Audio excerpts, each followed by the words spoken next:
Russia lost over 100 units of special equipment in Ukraine in 8 days. Russia's troops fighting in Ukraine lost more than 100 pieces of special equipment, according to Kiev, as Ukraine's military reports complicated fighting in the country's eastern Donetsk region. Newsweek says that between May the 28th and June, the 5th Russian forces lost 101 units of special equipment. Figures from Ukraine's military suggest a vague term. Special equipment includes Russia's electronic warfare systems and radars, experts say, as well as engineering equipment like mine-clearing vehicles. It will also cover Russia's support and maintenance vehicles needed to keep other assets such as tanks and armored vehicles functioning. Kiev's armed forces have reported high Russian losses, including across its casualty count, armored vehicle and artillery losses throughout May, as Moscow pushed along several points of the front line, snaking across eastern Ukraine. Special equipment, while less flashy than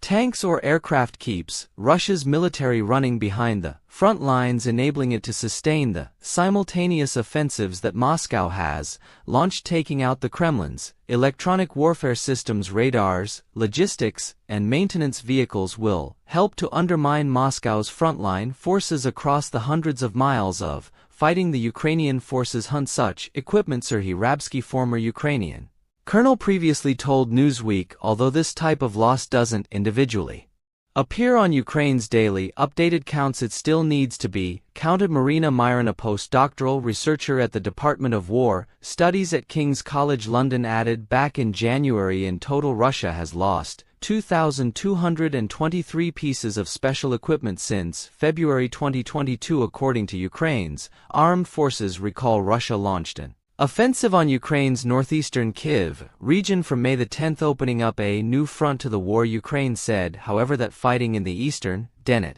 region of Ukraine blazed on or intensified following the start of cross attacks on Kyiv. Kiev officials said Moscow hoped to overstretch Ukraine's scarce resources, pulling troops and equipment away from Donetsk to the north.